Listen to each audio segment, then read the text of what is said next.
Paano nga ba mapili ang tamang sagot? At yan ang pag-uusapan natin sa videong to. By the way, if you haven't watched the video, How to Pass the LAT in One Take, check it out in our channel or click the link in our comment section para may direct po kayo doon. Anyway, wag na nating pahabain pa to. Let's start our discussion after the countdown. First thing you need to know, lalo na kapag nagtitake kayo sa LAT, is to improve your reading comprehension, pati na rin ang bokabularyo. Mas effective po talaga kapag naiintindihan nyo ang tinatanong, kaya mas easier gamitin ang mga methods or techniques na ituturo ko sa inyo. First method natin ay ang elimination method. Ito yung pinaka-common at basic method na dapat mas sinasanay nyong i-apply sa lahat ng questions sa LAT. Okay, magbibigay ako ng sample questions para mas maintindihan nyo. Here's the first question. In the Philippines, which is the lowest career stage for teachers? Take note teachers, mas effective talaga ang elimination method if familiar kayo sa ibang choices. Kapag kasi hindi kayo familiar sa tinatanong, lalo na sa mga binigay na choices, mahihirapan talaga kayo sa pagtanggal ng mga distraction o pampalito sa choices. Advice ko lang sa inyo, kailangan talagang aralin at bigyan ng panahon ang pagre-review. Okay, balik tayo sa question. As you can see, meron agad pampalito sa choices, which is the letter D, professional teacher. Dahil di naman siya kasali sa Philippine Professional Standards for Teachers. So, eliminated na tong letter D. So, 3 na lang ang naiwan na mga choices, so mas kaunti na lang ang pagpipilian. And since distinguished and proficient teacher ay mas mataas kaysa beginning teacher based on the PPST, it will be our answer. Here's another question. Jose Rizal's baptismal certificate was signed out by the priest who baptized him but his successor. Again, kailangang naiintindihan ang tanong para mas ma-identify nyo kung ano o sino ang dapat tanggalin sa mga choices. Okay, sino daw ang nagpirma ng baptismal certificate ni Rizal? Not by the priest na nagbinyag kay Rizal, pero yung sumunod na pare o successor na nagbaptize kay Rizal. Now, apply the elimination method. Si Father Burgos, pamangkin ito ni Jose Burgos, isa sa Gumburza, at siya po ang tumulong kay Rizal para makapasok sa Ateneo. So, eliminated tong letter D. Father Colliantes, siya naman po ang nagbinyag kay Rizal, while Father Casañas ang naging ninong ni Rizal sa binyag. Then, we only have Father Leocencio Lopez, and he's the correct answer.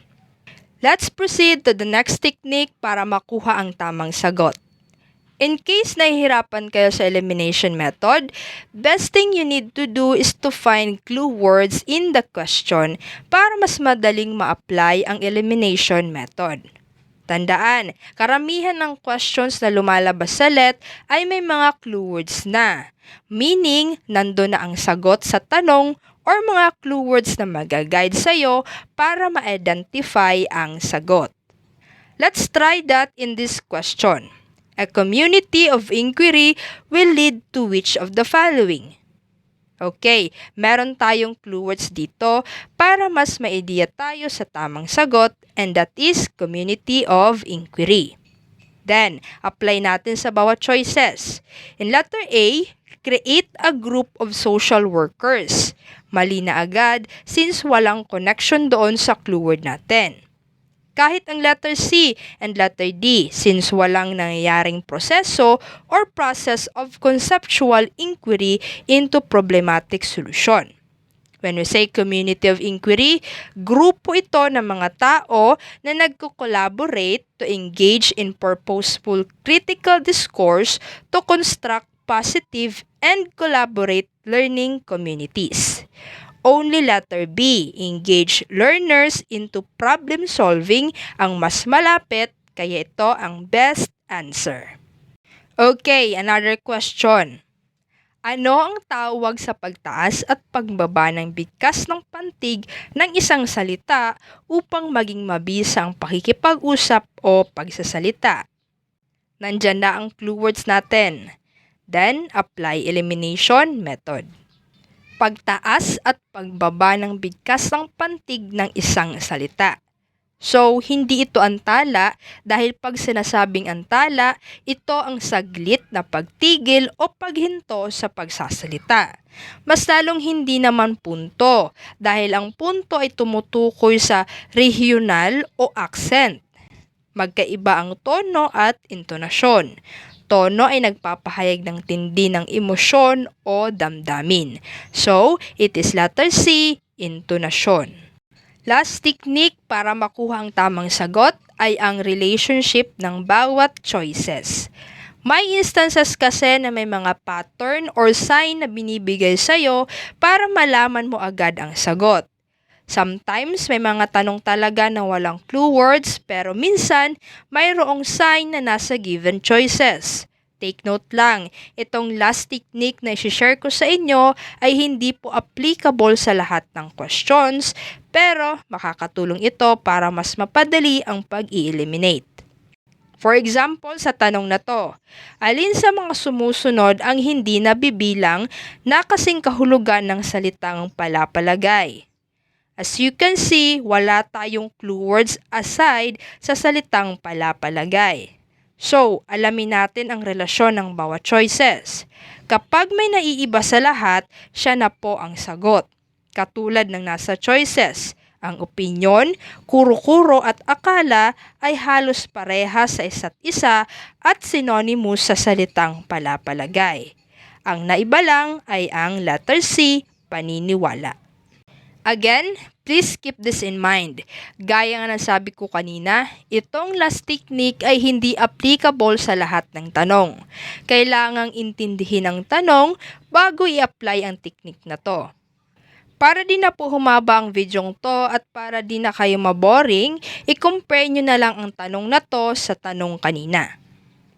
Maaari nyo rin pong gamitin itong technique yung pag-identify ng relationships ng bawat choices kapag walang clue words at i-connect sa tanong. Para mas maintindihan, here's the another one. Which of the following is not a characteristics of the multicultural education? Okay, ang gagawin natin ay isa-isahin ang bawat choices at i-compare sa ibang choices. Alamin kung ano ang relasyon ng bawat isa. As you can see, from letter A to C are all positive ones. Again, kailangang relate o connected siya sa multicultural education. Only letter D, culturally discriminating ang negative sa lahat. So, siya ang magiging sagot. Tandaan teachers, lahat po ng pinakita kong sample question ay halos madadali lang. Sa let, may encounter po talaga kayo ng mga may hirap na tanong. Hindi sa tinatakot ko kayo, magiging honest lang ako para mas maging handa kayo sa pag-take ng exam. Payo ko lang, answer lang kayo ng answer ng iba't ibang test, drills or questionnaires at i-apply nyo po ang mga sinabi kong methods. Mag-set din kayo ng time limit every time na magpa-practice kayo para mas masanay. By the way, teachers, lahat po na tinuturo o sinishare kong methods, ayan din po ang ginamit ko that time na nag-take ako ng exam. It's up to you kung susundin nyo o hindi. Para naman po sa mga nakapasa na o magti-take pa lang, in case may alam po kayong methods or techniques how to get the correct answer, pa-share naman po para makatulong sa iba. Just comment it below. If ever po na nakatulong tong video sa inyo, please pa-subscribe po, pa-like na rin po at share sa iba para makatulong. Visit din po kayo sa FB page namin at join sa FB group since doon po namin nilalagay ang quizzes na pwede nyong mapag-practicean. And that's for now. See ya!